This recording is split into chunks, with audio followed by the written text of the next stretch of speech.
Hey there, fight fans. In this video, Daniel Cormier reveals the crucial conditions for Oliveira's victory over Makhachev. Oliveira's coach, Diego Lima, explains why Charles wanted a rematch with Makhachev, specifically in Abu Dhabi. And Justin Gaethje explains why it's a bad idea to fight Islam Makhachev at UFC 294 in Abu Dhabi. Also, Charles Oliveira shares the main reason for his loss in the first fight with Makhachev. And then at the end of this video, legendary boxer Mike Tyson is ready to join Francis Ngannou's training camp to help him prepare for the boxing showdown with Tyson Fury. And then lastly, Paulo Costa continues to taunt Khamzat Chimaev, and Cowboy Cerrone calls out Andrew Tate. So let's kick things off in order. Daniel Cormier stated the following if Oliveira is going to beat Makhachev. Oliveira told me in our interview he wasn't there. He didn't show up. Lá em Abu Dhabi eu não estava lá, não era eu não estava lá. I thought that was very big of him to just openly admit, look man, I didn't show up. It wasn't me in the octagon that night. I will be better the next time.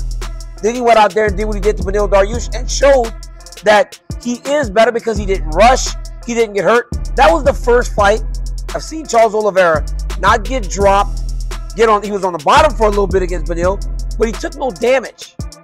He was able to really control the fight, how it went, and he ended up dominating Dariush. That was the best Charles Oliveira. So when you look at that Charles Oliveira and you match him up with Islam again, you start to wonder, is this version the version that can compete against the champion? And has it been long enough for him to forget what it felt like in there with him before? Because there are times where you need time to forget that the guy beat you before you go up in there and try to beat him again. Now, Oliveira's coach, Diego Lima, stated why Oliveira wanted a rematch with Makhachev in Abu Dhabi, saying, "I know a lot of people were worried that the fight would take place in Abu Dhabi, but you can be sure that Charles understands everything. Charles fought on June 10th and hasn't stopped training, so we have over 4 months to prepare." Another important detail, Charles really wanted this fight in Abu Dhabi in order to return the belt in the same place from where he could not return home with it. Lima posted all of that on social media.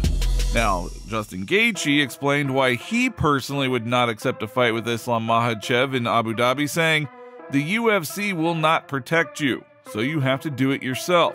There are the principles of the game. We need breaks between fights because these are not the only fights themselves, but also training camps that we go through.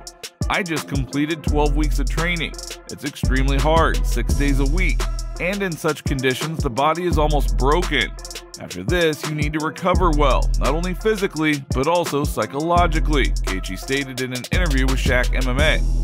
Now, Charles Oliveira recently shared the main reason why he lost to Mahachiev in the first place, saying in his opinion, the first fight, he got too emotional. "I said something before that fight that I shouldn't have. It was wrong. In the end, I got too emotional. I will never say that I'm going to kill someone, curse, or something like that. And then I was talking about Islam. Oh, I will kill this guy. I will do this and that. I've never said such a thing in my life. In the end, I reacted to what was said on their part at the press conference. This time, I just want to be myself. No, I didn't watch that fight. I don't really like to talk about fights because people talk about them so much. From the bottom of my heart, I will say that in a fight with Islam, it was not me. Islam was better than me that evening. I don't feel like I was there, but I did my best. I fought the war. I want to be 100% mentally and physically ready." You know, I do think it's a very difficult matchup for Charles Oliveira. He claims that, he just didn't show up. He wasn't himself that night. That could very well be possible. But I do think Charles Oliveira defensively has always struggled. I think offensively, he's a marvel. One of the most dangerous offensive fighters that I have seen compete. However, defensively, he's always shown vulnerabilities, and I think that's what Islam was able to expose there a little bit. He opens himself up to shots and submissions and positions that I think for a guy who's that elite probably shouldn't expose himself in that way. So I think if he's able to shore up himself defensively and not make some of those same mistakes, I think he could do significantly better. Perhaps he can even win. But if I were to look at both of their styles and how they match up against each other, Islam is going to be another big favorite for a reason. I think he's just so solid everywhere. And Islam, you know, in contrast to Charles Oliveira, isn't one of those guys that makes a whole lot of mistakes. Now, boxing legend Mike Tyson is ready to join Francis Ngannou's training camp and help prepare for an in-ring showdown with one of the best boxers of our current generation, Tyson Fury. I think it would be nice to get some advice or work out with Mike Tyson, the Predator told TMZ Sports. I also think of someone like Lennox Lewis. That would be cool too. I like his boxing style. It's very simple, but very sharp and effective. 1-2-2, a classic, but very good. I like it. So yes, we will definitely contact one of these guys.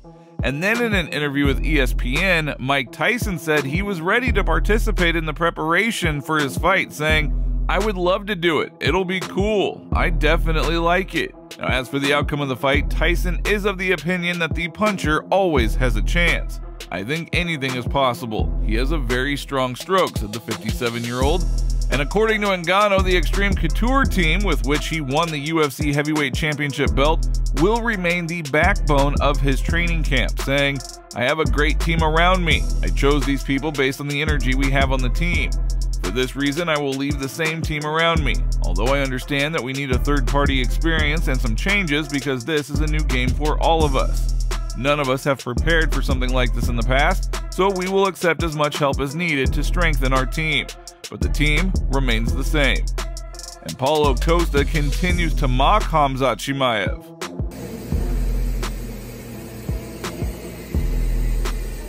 Hey guys, hey, please guys, pray guys, pray, please.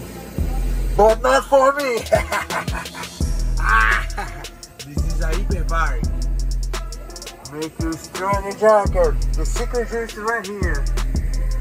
Pray, but not for me. What the I came to you, motherfucker. I came to you. Cowboy Cerrone calls out Andrew Tate. Andrew Tate. You got everyone calling and blowing my phone up while I'm out here on vacation. Talking about allegations you want to try and fight me. If I come up to you, it's not a good idea to save your face, bro. Please, okay? Back in the day when me and Joe Schilling always used to watch videos because he wanted to fight you and you ran like a little girl your entire career, bro. Are you kidding me?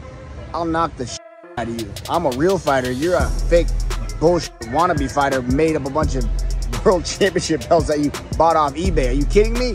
I love how you have all your followers thinking that you're something great. Now, you're a great speaker and a moneymaker and a social media fanatic. I'll give you that shit. Can you fight? Nah, man, you a bum. Tell you what, though. Good thing my buddy Dana White owns a massive fighting organization, and they're doing a Zuckerberg versus Elon Musk fight. Tell you what, you want to get your social media clout involved? I'll fight you on that some bitch. Or because you don't want to see me on the street, so you might as well just make a date, do it then.